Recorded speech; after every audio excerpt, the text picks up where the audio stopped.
This is the Dave Stieren Show on KFQD. Coming to us now live from Queensland, Australia. He is stationed at Jayberry's with the 4th Brigade Combat Team of the 25th Infantry Division. Captain Chase Spears.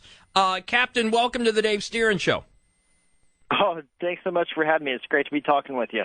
Now I understand you're down there in beautiful Queensland, Australia, where there is a Outback Steakhouse restaurant in every street corner. That may or may not be true.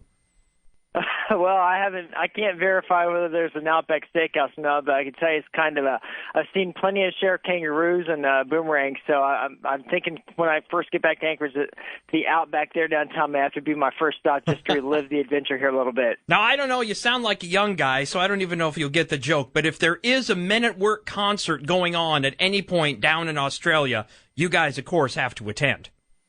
I'll have to do my research on that one. Oh my God, I'm gonna go get my walker and just limp on down the hallway. So what are you guys doing down in Australia? Is Australia in mortal peril of being invaded? What are guys from Alaska doing, defending or training with the Aussies? Well, we've actually had a long partnership with the Australian Defence Force. You know, Australia has stood with us for many, many years now, in pretty much every major conflict since World War I. So we as a brigade had partnered with them back in 2011, the last time they did Talisman Saber. And I'll tell you a little bit about the exercise. It's a biannual exercise that combines about 15,000 U.S. and 7,000 Australian personnel across not only the Department of Defense but other supporting governmental agencies. But what we're doing is we're validating our training objectives as an Airborne Brigade Combat Team from Alaska, and we're demonstrating our partnership with our Australian allies because the fact of the matter is we train as we fight, and every major conflict that we've gone into with partners, and so we train with partners. How did you guys arrive in Australia? Oh, man, that's the best part of all. So Thursday night, we took off from Jaybear. The partnership goes so far beyond even just what we're doing with the Australians. The Air Force played a key role in this as well. We took off from Joint Base Elmendorf-Richardson there late Thursday night aboard 5 C-17 transports, and we flew straight line distance, did an in-flight refuel somewhere around Hawaii, and we landed on our feet here Saturday morning. We jumped in, and we've been operating as a light airborne infantry brigade combat team, very austere environment ever since. So you didn't even get the courtesy landing to go through duty free and then hop on a bus to head out. You parachuted in. We parachuted in and we went straight into the mission, which was, in our scenario, we were capturing, we call it seizing a lodgment. In layman's terms, we were securing an airfield and expanding a security perimeter around that so that then follow-on forces could land and supplies could come in and the military's other military apparatuses could operate from there, which is basically our key mission set as an airborne brigade. We go in where no one else can go. When the roads don't go there and there isn't a beach or river to get there, if a plane can fly over, we can jump into it, we secure it, and we hold that key piece of terrain so that others can follow. You know, there is this belief, and we're speaking with, by the way, you got to thank your parents. We're speaking with Captain Chase Spears with the 4th Brigade Combat Team of the 25th Infantry Division. I mean, Captain Chase Spears, that's like one of them Hollywood names. Did they call you Captain Hollywood from time to time? Certainly, probably not to your face.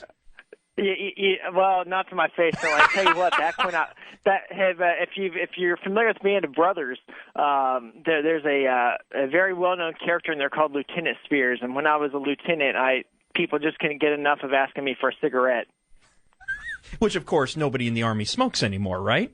Oh no, not at all. Not at all. Not at all. So you land, you drop in. What was your first interaction with members of the Australian Defence Force? Well, actually, we've been interacting with them for a few days prior.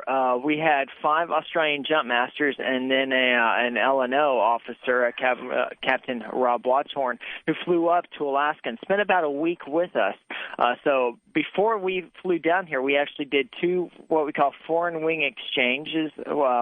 that's where we have Australian jump masters conduct jump operations with us. And when you do that, that entitles you to wear the parachute badge of the other nation. So it's kind of a big deal in the Airborne Corps when you get to wear a set of foreign wings. It kind of sets you apart as a paratrooper versus a soldier who attended airborne school but did not then serve as a paratrooper afterwards. So they were with us for about a week. We had a chance just to talk to them about the mission, talk to them about Shoalwater Bay, swap stories. We shared a little bit of Alaska culture and history with them, and they were on the flights with us. And then the 5 Australian jump masters, 1 per bird, helped put us out the door here in Shoalwater Bay, and then Captain Rothhorn jumped in with us and has been with us at our side ever since. So we've been interacting for the whole mission. Take us through the process that drives an individual like yourself to take the career path to jump out of a perfectly good airplane. I get asked that a lot. Everyone has different ways of how they got there. Some soldiers, they're just born. They know they want to be airborne infantry, and some people come up a little bit differently. My personal story was I showed up to a unit that was not a full airborne unit. It was the 55th Combat Camera Company of Fort Meade, Maryland, and but they had airborne slots, and they needed to fill it, and they asked if I wanted to go, and I said, "Are you crazy? Jump out of a perfectly good airplane? I think I'll pass." And kept joking around with the training sergeant about it, and he kept bugging me to go. And one day he called me and said, "Hey, you have orders. You go in 7 weeks." And I said, "Well, I got to go. I've got soldiers to lead, and the last thing I can afford as a leader is to not go. And I've got this great opportunity." And I went, and I fell in love with it. People say, "How do you do it?" And in all honesty, I don't think about it. It's training.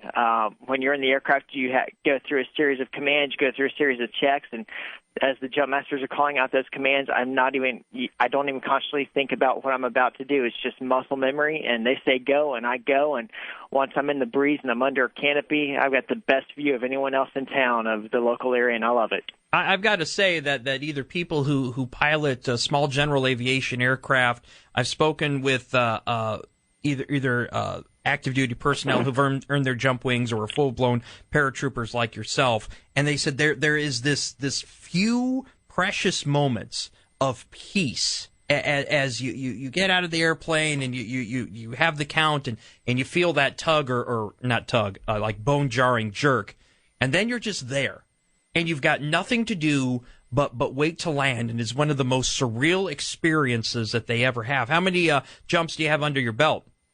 I've got about 30, and I can absolutely verify what you say. When you come out of the plane, it's kind of like I compare it to walking in a tornado because the plane's flying about 140 knots, and you're going from your body's moving at that speed and going from that to the ambient air movement in about 3 seconds. So it's a lot of air, a lot of breeze, a lot of gravity at work. But then once that stops, there is no place quieter and no place more peaceful than being at 1,000 feet, especially over Mount Mute Drop Zone there at J-Bear. I'd tell you one of the best jumps I did.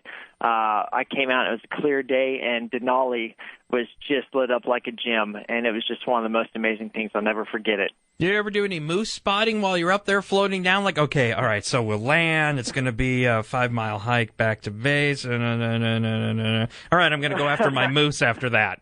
I should put him somewhere around there. I should be good. I haven't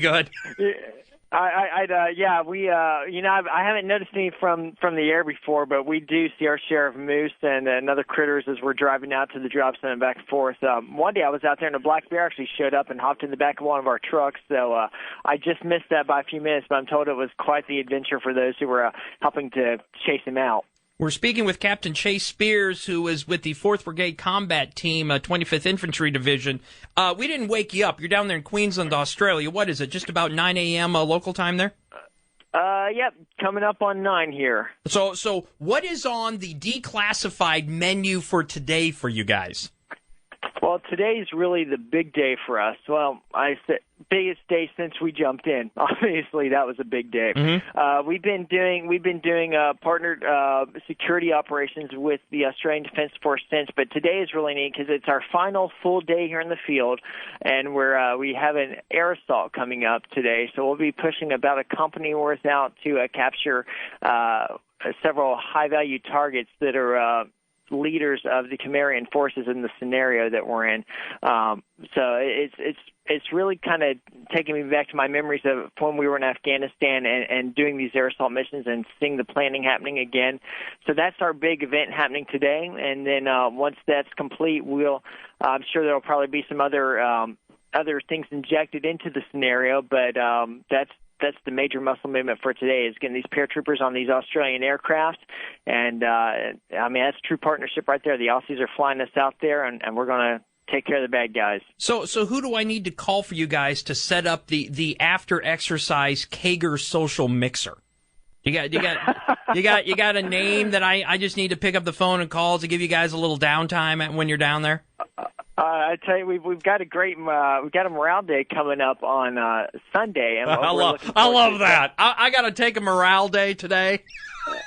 Yeah, it's great. We've got two groups. One group's going to go to one of these zoos here, and then the other group, of which I'm a part, is going to go out and do a little snorkeling over the Great Barrier Reef, and I can't wait. Well, I don't want to alarm you, but it is Shark Week.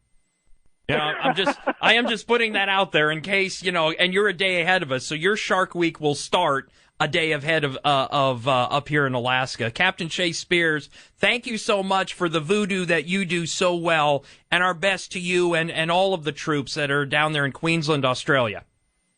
Oh, well, thanks so much for having us. We appreciate the support, and we're looking forward to coming back home and sharing the stories we learned down here. Fantastic. Hey, I'm going to put you on hold. We're going to get your contact info and have you come on when you guys return. I'd love that. Thanks. All right, hang on just a second. That is Captain.